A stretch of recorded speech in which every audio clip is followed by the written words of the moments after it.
Lounge, brought to you as always by our friends at the DraftKings Sportsbook app, America's top-rated sportsbook app. Don't forget to subscribe wherever you listen to your podcast and leave us a 5-star review. We greatly appreciate it. I'm Lindsey Smith. That's Greg Esposito, a.k.a. Espo. I think that's the first time you've ever said my full name. It's the first time I've ever said your whole name on this. But I figured, why not? Well, there's nobody else here, so There's nobody else here, exactly. And the Phoenix Suns defeat the Chicago Bulls 129-102. This score tells the whole story this time around. The Phoenix Suns absolutely demolished the Bulls tonight. None of that fraudulent Bulls shit. It was just the real deal tonight, the genuine article. And let's get this out of the way early. The Phoenix Suns are the best team in the NBA. Suck it, CHGO Bulls. Don't ever come on my pregame and say Paxson for 3. That was karma. That was basically instant karma almost. Oh, they deserved it. Coming on the pregame show, hitting us with that on the way out. That was like, he just dropped it and dipped. He didn't even allow for anything. If you missed the pregame show, Espo, break it down. What happened? So we had our friend Matt, the host of the CHGO Bulls show, come on pregame and break things down. And as the interview ended, as we're going away from him, he yelled out Paxson for 3. And that's like going to somebody's house party and taking a crap in the living room as you're walking out. All right, it's just not cool. You don't do that. No, but he got now his I gotta get my carpets cleaned in here. But he got his in the end. So he got his karma. The Phoenix Suns got the W, and poor Gerald, who really just in the pregame, all he said was he just wanted both teams to have fun. He didn't get his wish tonight because the Chicago Bulls did not have fun in this one. There were multiple times throughout this game where you could absolutely just see the defeat on their face, the frustration.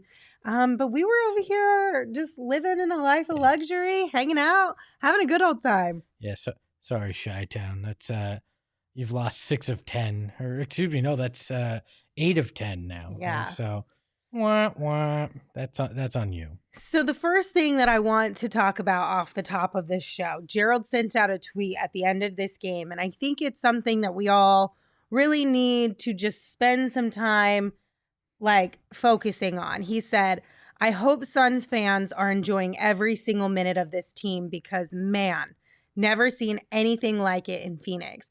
We are truly experiencing what feels like a one-of-a-kind type of a situation. Now, I understand there were 2 other really phenomenal Suns teams throughout the years. I personally was not old enough to be able to have the admiration and just the understanding, or I wasn't around much. The kindest or rudest way to say Espo's really old. No. He remembers the 93 team. No, it was more of, I don't want to dismiss what greatness those 2 squads also accomplished. Dismiss away. But this team is something super special. And this is really cool for all of us. This is 100% the best Phoenix Suns team we have ever seen. We've talked about it being the most complete. We said, oh, maybe it's the best team. There is no doubt this is 100% the best Phoenix Suns team that has ever been. Mm-hmm. I don't care what happens the rest of the way. I don't care whether they win the title or not. This is the best Suns team we've seen. It's complete. It's deep. I had a friend, message me tonight and go, I've never seen a true next man up mentality in the NBA, and this team has it. 1 through 15, guys can come in and play a role. I mean, even Ish Wainwright and Elfrid Payton were in tonight. Guys come in and they just play well for this team. They are deep. They are great defensively. They are special offensively. This is the best team we've seen, and Gerald is 1,000% right. Let's enjoy it. I know we all want to sit here and go, let's get to the playoffs. Yeah. That's a natural inclination, but let's enjoy the rest of this ride. We may never see it this good again. Yeah, and I mean, there's also the natural desire to want to kind of nitpick certain things, right? Because we are so close to achieving that ultimate goal and finding that ultimate level of success that when there is something small, we want to point it out because we want to address it. We want to fix it so that it doesn't become an issue later on in a more important type of setting.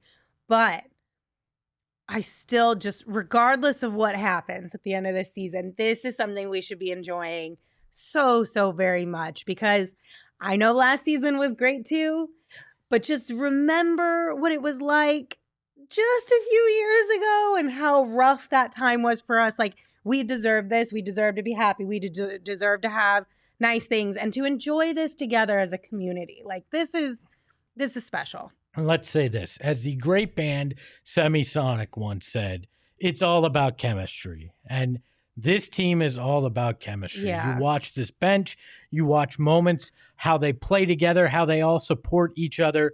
Chemistry is what they have. It's the secret ingredient. It's what makes good teams great and great teams champions. They have it here. This team is on the path to greatness right now. Amanda in the chat says, it has been almost 10 days since the Suns clinched a playoff spot and no other team has clinched it yet. This team is on a whole nother level. And then Manuel says in the chat, I've been a fan for damn near half my life. Never felt like this before. They didn't blow up the league like the 90s Suns. They didn't explode on the scene like the 7 seconds or less squad. They just win. And it's awesome. I mean, they've won it almost an 80% clip since the bubble. At some point, it's not, oh, this is cute. Oh, this is luck. Oh, they're charmed. No, it's damn good basketball. That's what we're seeing in Phoenix, and it's something to behold. I think it was Chris in the chat said that he's been a fan since 1972. And he's never seen a team as good as this, that this is the greatest Suns team. And, you know, I obviously don't go back quite that far, but I agree. And everything I've read, everything I've seen, there's no other team that comes close to what this team's been able to accomplish so far. You know, we're starting to see, too, that more people are actually finally wising up to the fact of what we've all been talking about all season long, right? You had Channing Frye tweet out tonight. Kendrick Perkins, he's been on the Suns wagon for a while now, but even Stephen A. Smith was talking about Mikal Bridges deserving Defensive Player of the Year. It's finally happening, you guys. They're finally talking positively about the Suns and in a really good light. Like, it took this long into the season for people to realize just how good this team is. And just keep in mind, they're finally realizing it without Chris Paul on the court, without Cam Johnson on the court, without Jae Crowder on the court, and at times without Devin Booker throughout this stretch hasn't been on the court either. That says a lot. Well, and I think the reality setting in. This team is so good. They're about to clinch the number 1 spot in the West. They've clinched a playoff berth. They've clinched home court advantage.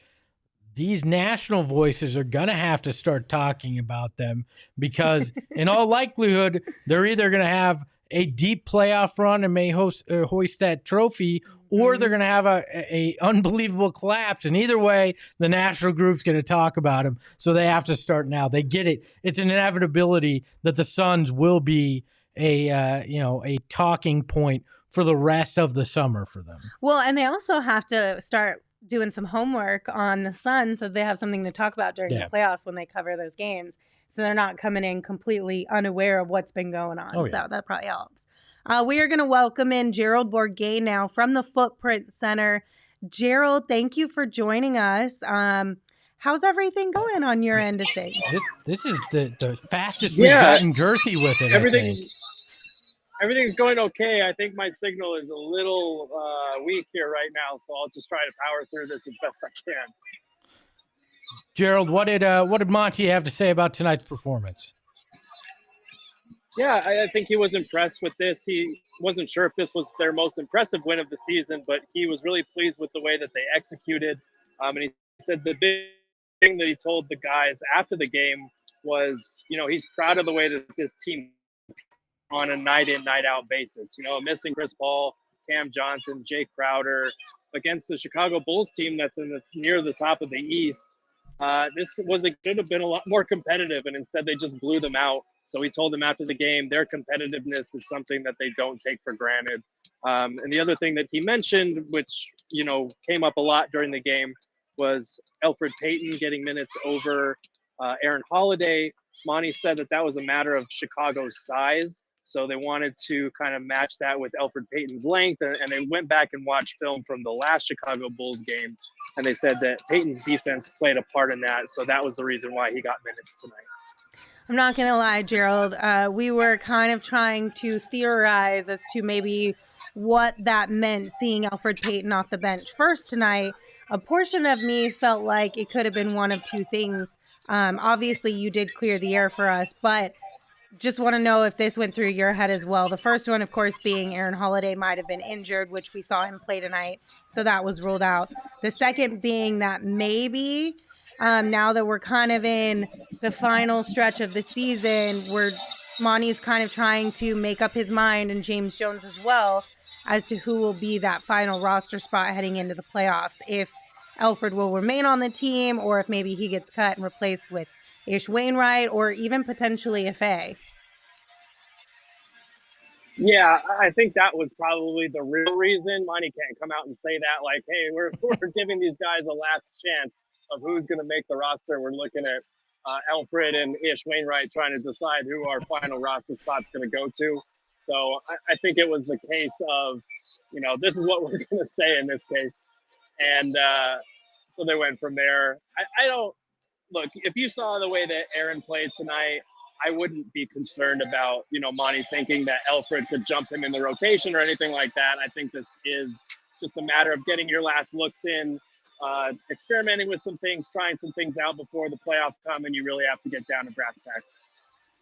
Yeah, I'm not concerned of Elfrid Payton getting any additional minutes after tonight. What did Monty have to say in regards to Torrey Craig? Obviously, a man of the hour the last two games for sure. So what did Monty think about that? Yeah, it was kind of funny and also awkward. I felt bad for our buddy Dave King because he made a joke, because Torrey Craig hasn't missed a shot since he's been a starter the last two games, and Dave made the joke, how are you going to take him out of the starting lineup after this when Jae Crowder gets back? And Monty just goes, do I have to answer that question? He's like looking to Cole like, every time somebody asks me a question like that, I shouldn't get to find them for the question. But he was. I'm just going to say this, Gerald. I've given Dave King that look many a times in my life, so I understand. But it was a joke. So bad. I felt so bad. We love Dave, but his joke, Monty didn't find his joke funny, unfortunately. But no, he did say, like the big thing with Torrey, and we talked about this earlier, and I wrote about this earlier this week. The big thing with Torrey was the conversation that Monty and the coaching staff had with him about trying to find the right balance, because they felt early on he was settling for threes instead of attacking, and especially crashing the offensive glass, which are things that make him, hard to stop. So I think recently he stopped settling, and ironically enough, the threes have been falling because of that. We see him attacking off the dribble a little bit more. We see him cutting a little bit more, and we definitely see him hitting the offensive boards. So those are the things that are going to allow Torrey to have an impact, even when his three isn't falling. And lately that three has just been falling at a very promising rate. We're seeing some real progression to the mean. Any thoughts on DA tonight from Monty, or anything that you saw out there that stood out to you? Yeah, I mean, nothing new other than what we've been talking about recently, just the way that he's been able to dominate. Monty pointed out, the way that he's able to physically enforce his will on people, not just, with the jab step and the mid-range jumper that's been really falling for him. But, we saw it a couple times against Vucevic, who was playing him really physically. DA was able to just put his body into him, hit that hook shot anyway. It's becoming just completely inevitable when he gets the ball and he gets that good over the left shoulder hook shot going. So that's something that defenses are going to have a real hard time stopping, especially if they're keying in on Devin Booker and Chris Paul.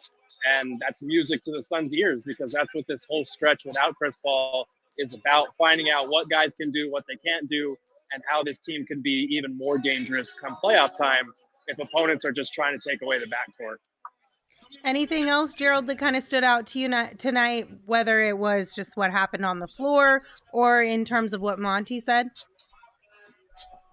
Not really, but I do want to say I know there's been some talk about, maybe this is a little bit boring because the Suns keep winning in dominant fashion. All I have to say about that is enjoy every single minute of this, because in a couple of weeks, every game is going to matter. Every win is going to be multiplied by 10. Every loss is going to be multiplied by 100. Obviously, this team has bigger business to take care of, and the championship is the ultimate goal here. But this is the most fun I've ever had covering a team. And I think that shows in the fan base with how much this group likes being around each other, how fun they are to watch both on and off the court.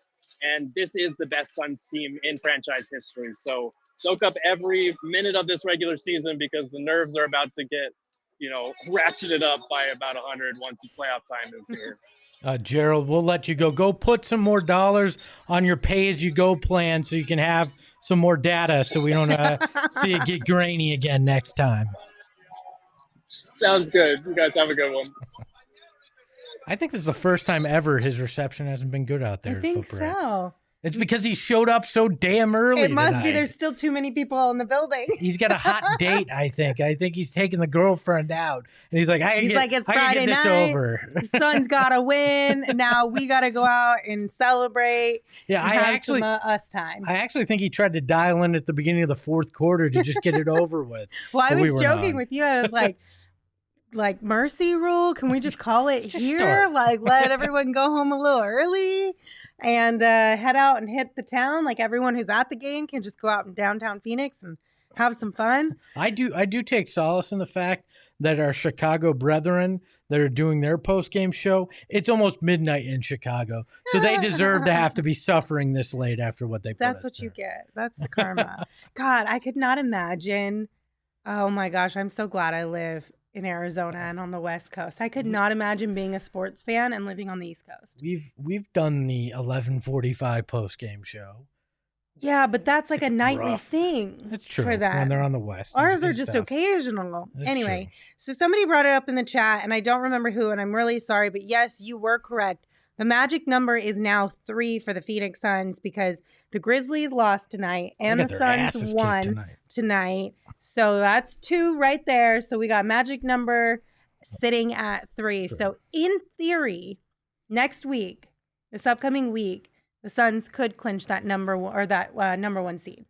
In more than in theory. I mean, it's very likely. All they would have to do is win 3 against games. the Kings and then win back-to-back on that one might be a little tougher. Wednesday against the Timberwolves and Thursday against the Nuggets. If they just do that, it's over. That's not even counting on a Grizzlies loss. So if you get a Grizzlies loss in there, or dare we say 2, it just takes 1 Suns win. This is almost a fait accompli. This is almost done. I know I can say that and not take crap because Saul's not here, so I can use the big words. So. There you go. So that's really exciting stuff for us right now. And I'm hoping that they can lock that in next week for 2 reasons. One, just because the sooner the better. Then people will continue to start talking about who will be the Suns matchup. How will the the conversation will shift around the Suns to already starting to talk about playoffs. And then 2, I don't know if we can convince them to do this or not. Because there was at one point in time in tonight's game, it was around 7 minutes remaining in the fourth quarter. You were like, why is Devin still in this game? Why is DeAndre still in this game? Thankfully, halfway through the quarter, 1 minute later, Monty did take those guys out. But hopefully, if we can lock in this 1 seed, we can lower the minutes that some of those guys are playing, afford to take a few L's to rest them up and keep them healthy for the playoffs. I thought you were going to say, can we convince them to give us a few nights off? And I was going to say, that's not, no. That's not happening, No. Lindsay. There's no load management for those of us on this side. No, I don't know if they'll be willing to do it, though. That's the thing. Maybe a reduced amount of minutes, but they won't miss games. That's for sure. They're not going to miss games unless there's an actual injury. Maybe the last 1 or 2 possibly, but they're not going to affront the athletic process and sit them for any long period of time. But you can treat things more delicately. Mhm. Somebody, gets an ankle stepped on, you pull them out for the rest of the game. Right. You're not messing around with anything at that point. It'll feel nice once everything is locked up. I'll feel really good once they get to 63 wins. Set the franchise record and then leave it be. Whatever happens after that point, I don't care. I want to see them do that at least. I know they don't care about it. At least publicly, they won't care about it because I'm pretty sure Jay was asked about it today, if they've talked about it at all or have thought about it at all, and he said no, I'm pretty sure, if I'm recalling that correctly from this morning. But for us, as like a community, and then for them later on, right now, they may not be thinking about it at all, but I think later on in their careers, when they look back at this season, and especially a guy like Devin Booker, right? Like, this is his franchise. He will be able to have his name next to another thing in the history books for the Phoenix Suns. And you won't be able, you can look at it and they're obviously still right now, there's debate who's the best all time. But if he's the guy that leads the best record in Suns history, if they go on to win a title, and he winds up being their all-time leading scorer, there's no way you can argue that. That's a resume that is beyond anything else. So they may not say it, but I think they want to do it too. And it's only 6 more wins. They're sitting at 57, 63, 6 more wins. Even if they sit guys, I think they get there. Yeah, absolutely. All right, Espo. I know we're like 20 minutes almost into the show, yeah, but let's go to the bar. I need a drink, damn it. Somebody go to the bar. We're having a Craig keg tonight. Tap that bad boy. Let's do some keg stands. Let's have some fun. It is a Friday night, and the Phoenix Suns are the best team in the NBA. So give me some of that sweet, sweet beer from the Craig keg. And obviously, we go Torrey Craig because he's perfect again. Once again, another perfect shooting night from Torrey Craig. So he finished the night with 14 points, 9 rebounds, 2 assists, 2 steals, and he went 5 of 5 from the field tonight. Which means he's 13 of 13 over the last 2 games that he started for Jae Crowder. No, you're not starting Torrey Craig in place of Jae Crowder, but what this does is show that Torrey Craig, yet again, is going to be a factor on that bench. He's going to be so valuable at some point in time. And he already is, but you know what I'm saying. Well, and he's a viable scoring option on that bench that when Cam Johnson isn't there, struggles in that situation.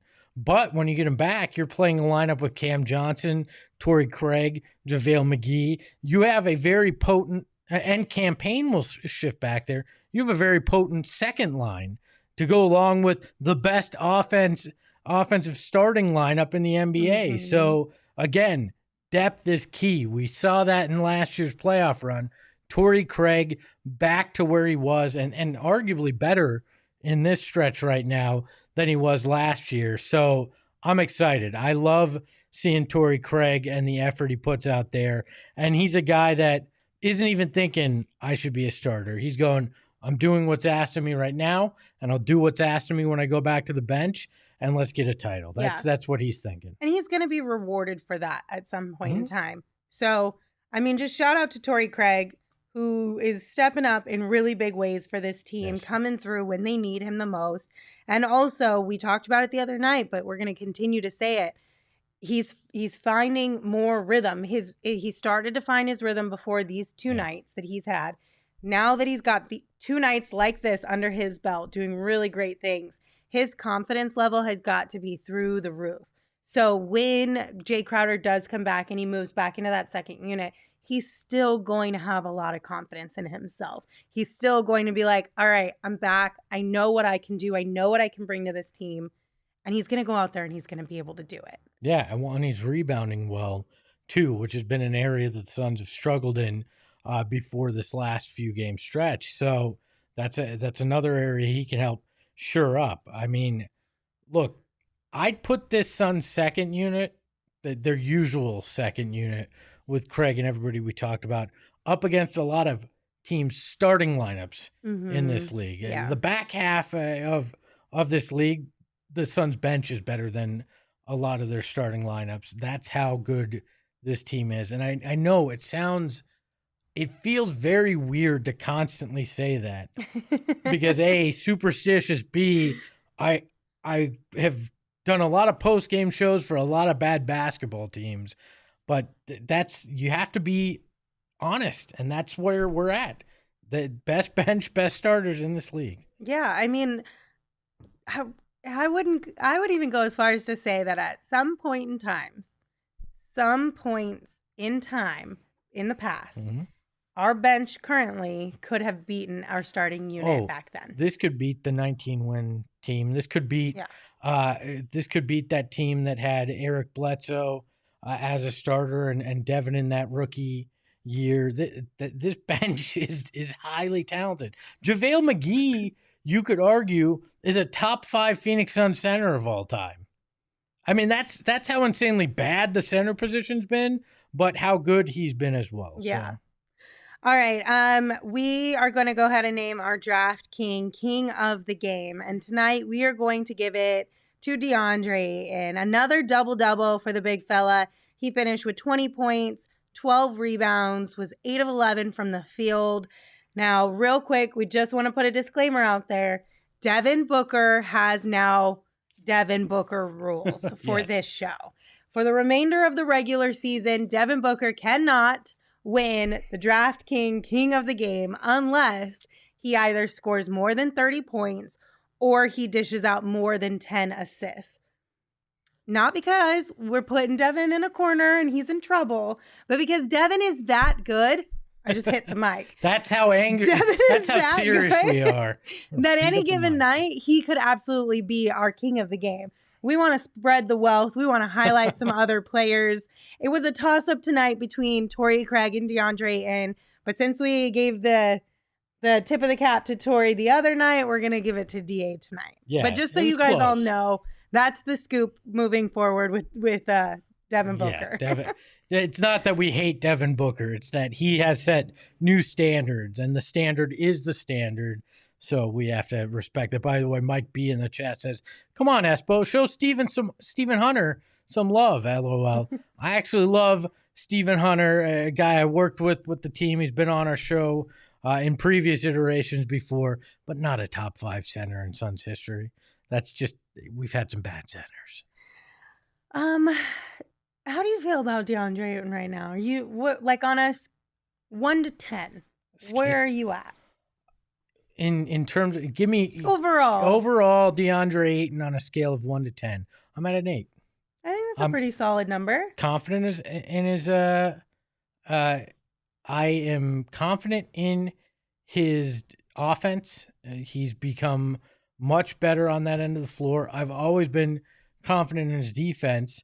To get to a 10, I still need to see it play out again in the playoffs. And I know that's not fair, but I feel like that even for Devin. Like, to be at a 10, I'm at a 9.5 with Devin. To be at a 10, I need to see you go do it in the playoffs. I mean, all this is great. It's great to have 57 wins, be the 1 seed, but we've seen the Utah Jazz do this crap before. This is true. And then I don't think the Suns are the Utah Jazz, though. I will put that disclaimer, but you're right. There is potential that something like that could happen. Yeah. And you don't want that to be the case. No, and that's the thing. I need to see it there to move it to a 10. And I probably should say, when I say the best team, Suns team, we're talking regular season. We're talking what we've seen, right? Yes. To this point, the playoffs. The playoffs are a different beast, and we need to see how they play. I don't think they're the Utah Jazz. We're not talking about a fraudulent 1 seed here. We're not talking about a team that's coasted or gotten lucky. We're talking about the real deal. But I need to see Deandre Ayton step it up again in the playoffs. And but yeah, I'm at an 8. I like the maturation that we've seen from him offensively. We saw a beautiful spin move tonight where and he took his time too. He knew he had the guy. He set him up and he did a beautiful spin move that led to a jumper that he hit nothing but net. Like, those are the kind of things we haven't seen from Deandre Ayton on the regular, and we're starting to night in, night out. That confidence offensively goes a long way to giving me the ultimate confidence in him at the center position.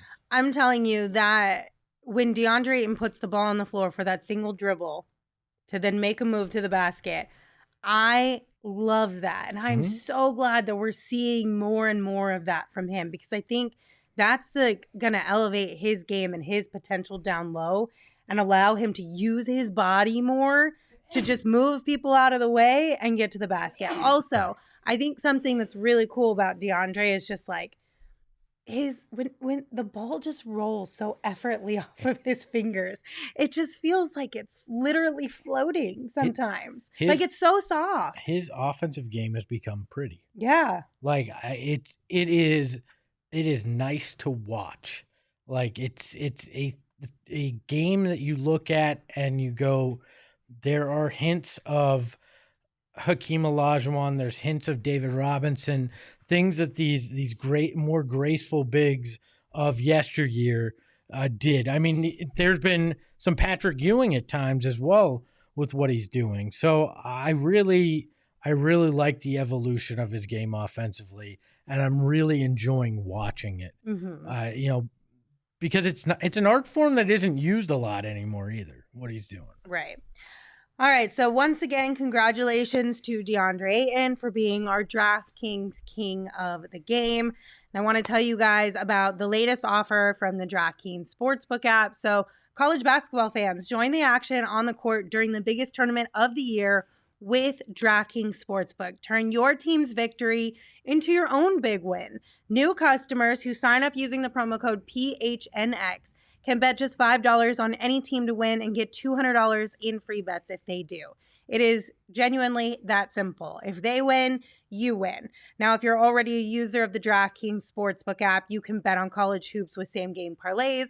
So, as we've talked about before, you combine multiple bets from the same game for a bigger payout, and the more legs you add, the more money you can win. Get that sweet cash. Yes. Download the DraftKings Sportsbook app right now. Use that promo code PHNX. Bet $5 on any college hoops team to win their game and get $200 in free bets if they do. If they win, you win with the promo code PHNX this week at DraftKings Sportsbook.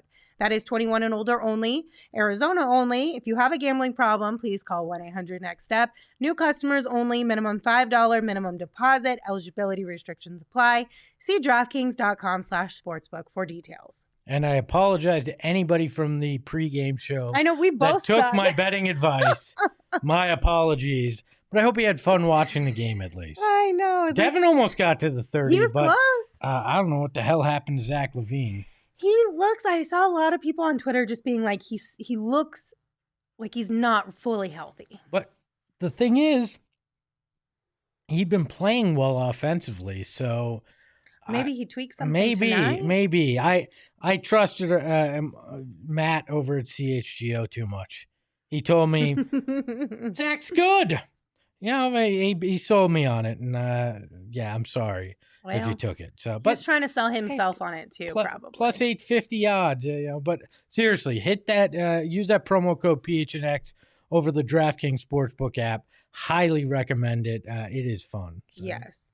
All right. I know that I told you there are Devin Booker rules now, but that does not mean that we are not going to give out flowers. Nope, we don't talk about him every single night, because you know I love to hand out flowers on this show. Devin finished tonight with 28 points, 3 assists, and 4 rebounds. He had himself another really great offensive game. He came out of the gates dropping buckets. He had 13 points in the first quarter alone. It was another night where Devin just came out at the top of this one, and you could tell this is going to be a good offensive outing for Devin. I feel like that's every night now. I mean, you're not wrong. You just go, oh, Devin Booker's doing Devin Booker things. Great. Okay. Good. It's one of those games, which is every game now. Look, for me, he's like Bruno. I don't talk about him unless he has 30. Like, that's just where we're going. Okay, can we just real quick, like, that song goes hard, though. Have you watched the whole movie? Yes. Okay, so it's not even the best song in the movie. I took my nieces to a trampoline park yesterday because it was their spring break and we had the day off. And on the drive from the trampoline park home, they were like, can we play Bruno and Encanto songs? And so we were blasting all the Encanto songs on the car ride home. And I was like, Some of these songs are really good. They're super catchy. Luisa's song's the best of the whole group. The Pressure. Oh yeah, that's a good one too. Not to derail us from Devin Booker's Flowers, but I solid derailed songs. us by making an Encanto reference. But no, look, I mean, the one thing that stood out to me tonight for Devin Booker that we hadn't seen lately is he got to the free throw line. In the last 3 games, I believe he got to the free throw line 4 times. Tonight he went to the line 7 times. And that's good. And it happened early, and he went 7 for 7. That's important. He needs to get to the free throw line in the playoffs because that's the way you can control games down the stretch. That's going to be a key factor, and I like that he got to the line and was effective from the line. So I want to watch that over the next handful of games and see how many times he gets to the charity stripe, because that's going to be impactful. Efficient shooting, 10 of 18, 28 points, a team leading plus 27 overall, but that free throw number is going to be key. Just real quick, I did watch Encanto. Everyone in the chat's like, you got to watch it, Lindsay. I did. I loved it. Loved it. It's spectacular. Yeah, absolutely. My daughter's obsessed with it, so I've seen it many times. They just came out with the sing-along on Disney Plus that you can do that. So might have to watch it with that now. Parents at home, get locked in. You're going to be watching a lot of Encanto. So it's great. All right, speaking of Devin Booker, that means it is time to take our shot presented by Arizona Department of Health Services. COVID-19 vaccines are free for everyone 5 and older. Those 12 and older are also now eligible for a booster. Visit azhealth.gov for a location near you. Yeah, and tonight's Take Your Shot is a moment from tonight's game with Devin Booker. A great shot that he hits. But there's 2 things here when you look at it. You can see Kobe White, when we get to a point in this video, he's waving his arm like the third base coach, waving a guy home, asking for a double team here. You see it. Devin cans the shot before he can even get help. And then the bench, I mean, I love Jae Crowder. He's like, oh, I might salsa. Yeah, I might salsa. And DA's like, you see that? And Chris Paul's like, yeah, I got it. Devin does this shit. I understand. And that's what I love, is that's one of those moments. It's the little things. Devin knows that the double's coming. He sees the panic in his defender. Instead of waiting an extra beat, he just pulls up right there. And the chemistry that we talked about, right? Mm-hmm. Devin turns to the bench and shows that smile that we all love. They go nuts because they're having fun. They're engaged in it. And that encapsulates so much of what's going on with this Phoenix Suns team. It's basketball smarts. It's the team that knows how to have a good time, that likes each other. There's a camaraderie, and there's a bit of an edge to it. Absolutely. Because Devin knew he was sticking it to the poor kid there, Kobe. So one more time, COVID-19 vaccines are free for everyone 5 and older. Those 12 and older are also now eligible for a booster. Visit azhealth.gov for a location near you.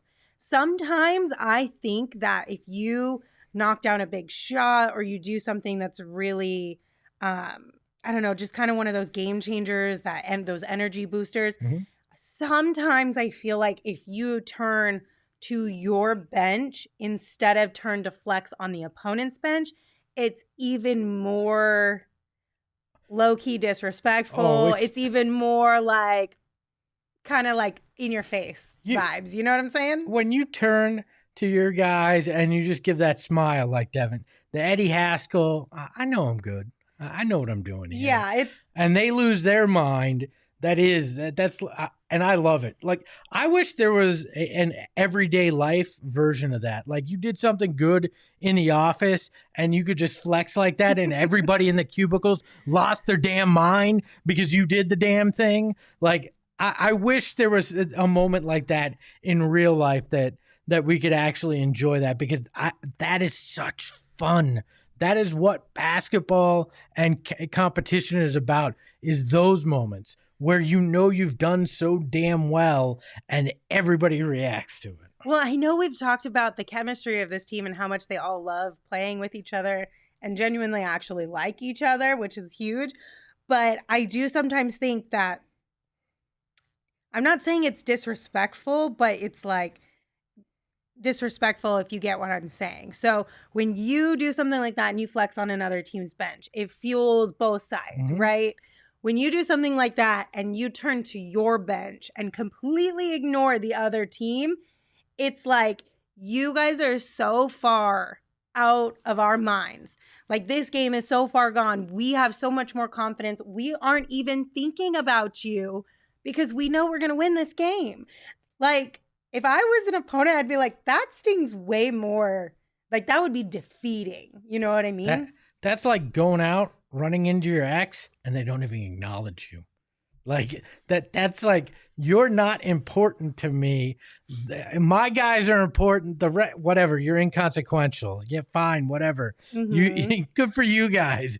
Go over there and get angry or whatever you want. Me and my boys, we're having fun right now. I love it. All right, couple more flowers to hand out. A lot of people in the chat want to highlight, or they have shared in the chat, that Landry Shamet had a decent game. And all I want to say is I am getting really annoyed that every time Landry Shamet has a good game, Saul Bookman is not here and he doesn't have to see Landry Shamet have a good game. And that makes me angry. It wouldn't matter. I know. He wouldn't give him his flowers. I know. Whatever. But it makes me angry that I want him to at least have to sit through the game and watch it so that even if he doesn't give him his flowers, he has to see it and acknowledge it. 14 points ain't worth 44 million. So bratty. And then also Manuel in the chat said we have to give some flowers to Jay for pure swag alone. Dude's got style. I turned to you during the game and I went, you know what? I like Jay's fit. Like, when I lose the weight, I want to dress like Jay. A few less chains because I can't pull that off. But the overall look, I'm like, that's just clean. Jay has really great style. Like, it's classic with pops of trendiness. And so, like, you can clearly tell he stays up to date on the trends, but he has a very distinct style. Like, it's his thing. He keeps it real classy. And there's a reason they call him Boss Man.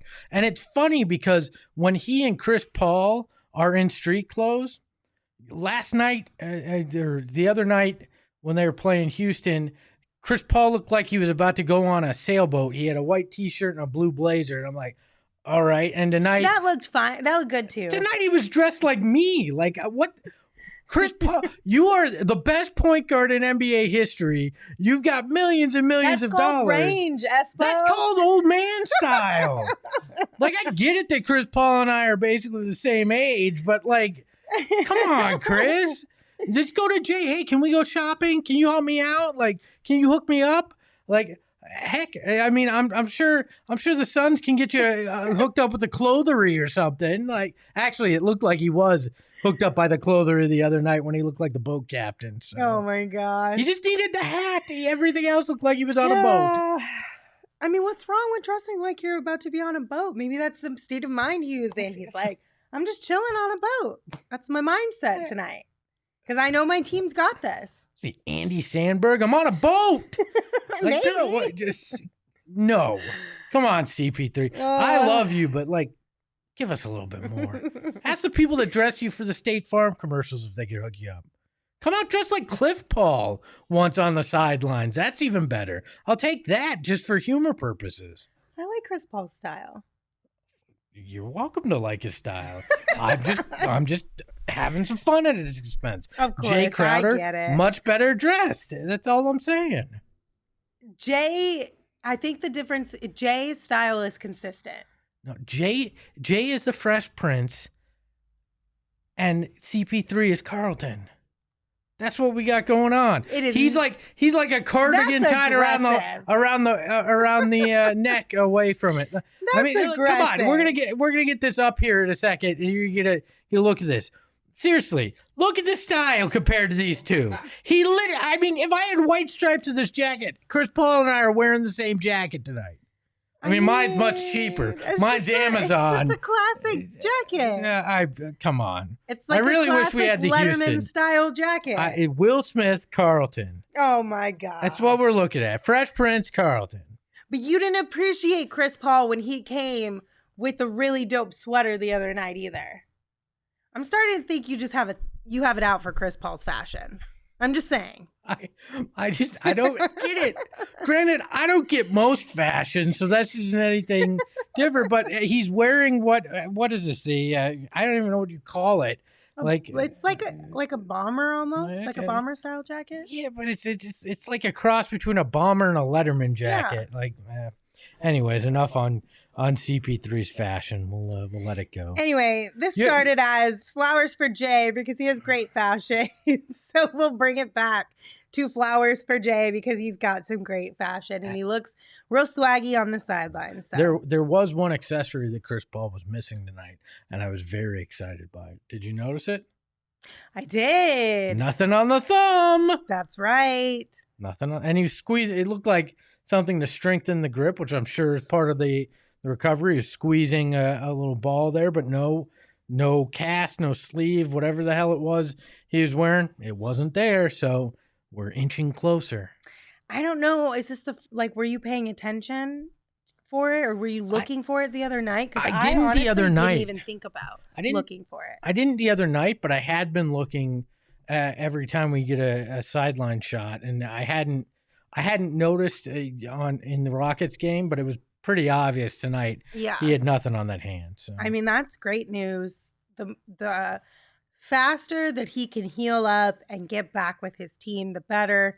But again, like we've been saying all season long, take as much time as you need to make sure you are in tip-top shape before coming back. Tashi in the chat saying, that jacket looks cute on CP3. And Connor says, flowers for CP3's fashion. So I am very much in the minority here, which is not rare when it comes to my fashion opinion. Listen, as long as you're there, though, because you might not understand Chris Paul's fashion, but you understand Jay's fashion. So basically what we've decided is you are more of a classic fashion person than a trendy fashion person. But that's not true, because and there's nothing wrong with that. Sean DePaz behind the Mac, his fashion is always on point, and I don't think it's classic. I think it's trendy. He's got hints of classic, though. I mean, they're more subtle, but he's got hints of it. Well, but then maybe I just have a certain fashion that I enjoy, and Jay and Sean DePaz rock it. So. As the fashion icon of PHNX, I do like Jay's fashion more.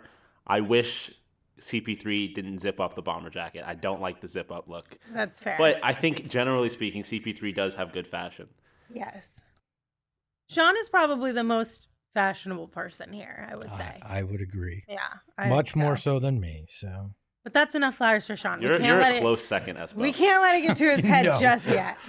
If we did a fashion power ranking, it would be Shane and whatever the hell it is that he dresses like, and then me. Shane's got good at the style. Shane dresses like a dad. Listen, like a dad who forgot to change any of his clothes out after the 80s. Shane's style fits his vibe perfectly. It is very dad style. Shane's vibe is unfashionable. No one has ever said, you know who's stylish? A thrift shopping dad. That's literally what all the hipsters have always been. With a mustache. With a mustache and bleached hair. Whatever. You guys are just haters. Anyway, anything else, Espo? From tonight's game? From tonight's game, I think we covered most of it pretty effectively. I think so. That's as good as I'm going to give us tonight. Effectively. We could, one thing I do want to go back to. I know Gerald said Monty looked at the film and wanted to have Elford out there because of his length and defensively and, yada, yada. No, this was simply... We've got Ife coming. CP3 is going to be back. You get one last decent look to try to prove that you should be the fourth point guard on this roster, and we're gonna be looking to add somebody else into that playoff eligibility if you don't show us anything. Yeah, I kind of think that's more what was happening tonight. I agree with you. And I guarantee you, Monty went to Aaron Holiday today and said, look, you're not going to be the first guard we turn to, off the bench.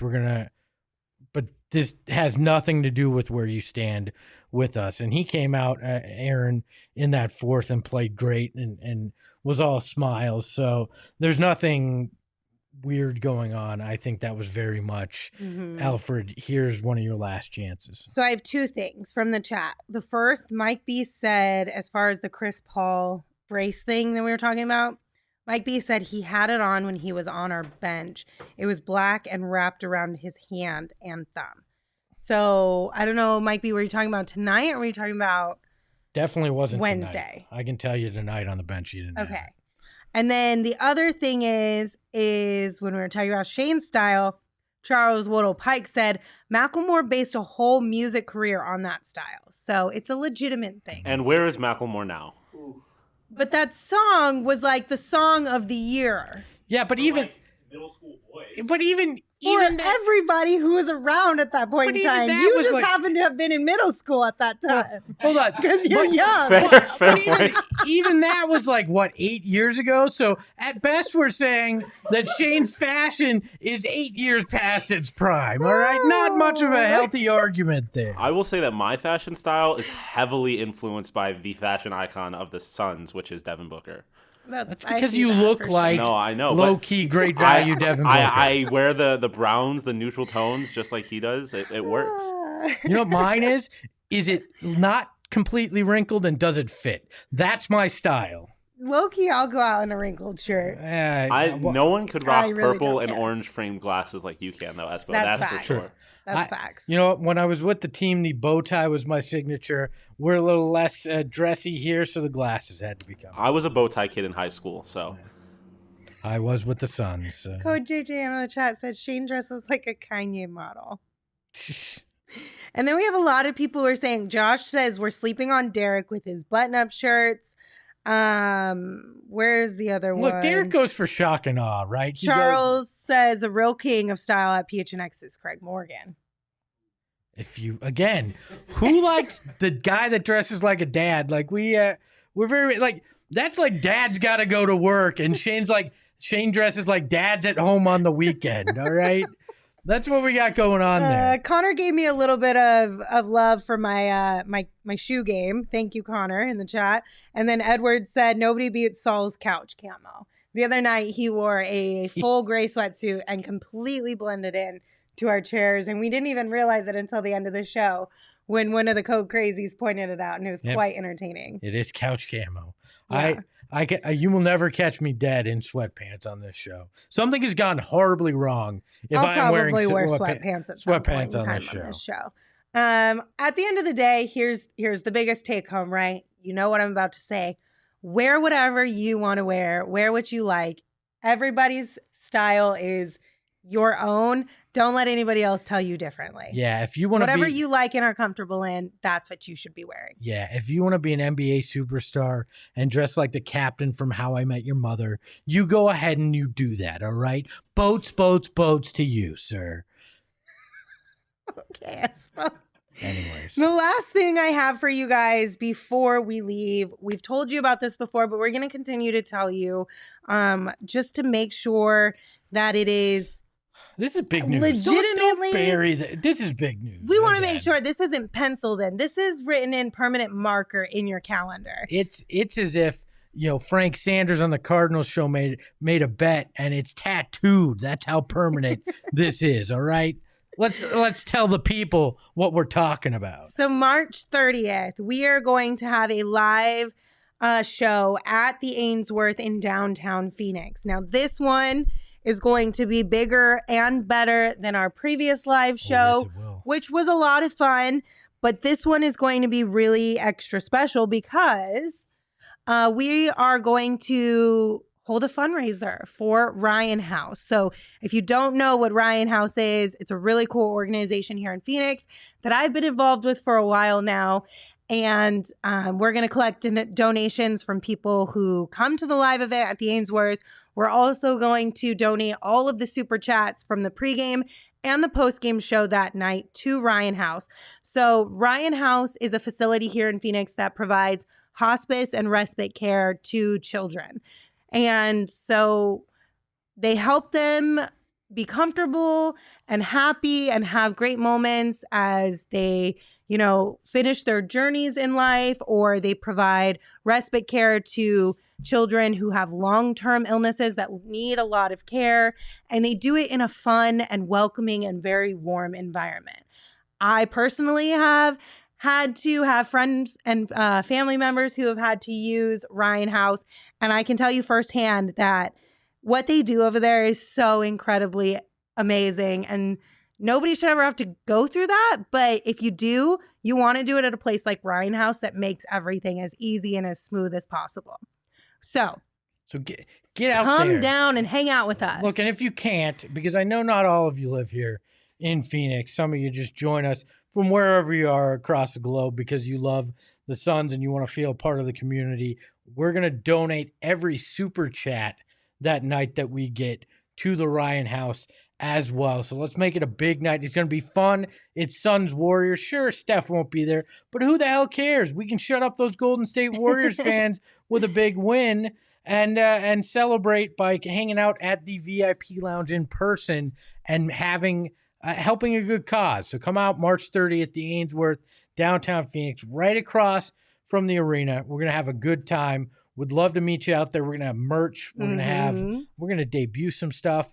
Maybe I'll sing live. I won't sing live. Who knows? But who knows? Y'all are going to love this. Gerald's going to be there. Yes, he is. And in the flesh. And Lindsey's going to bring the Emmys so you can actually know that they exist. You can come pet an Emmy if you'd like out at the Ainsworth.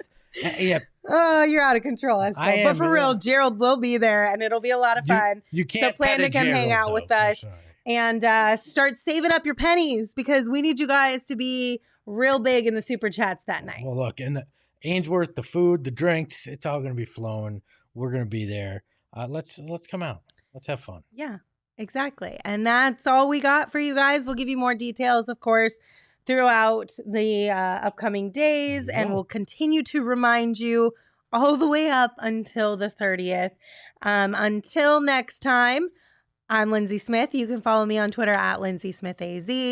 That's Espo, and you can follow him on Twitter at Espo. Oh, and you can follow Gerald Bourguet on Twitter at Gerald Bourguet as well. Can't forget about the girth, our Lord and Savior. Espo, take us home. Remember, this is a serious one. If you come out to the Ainsworth, you cannot pet the girth. We're sorry. Ahoy, hoy.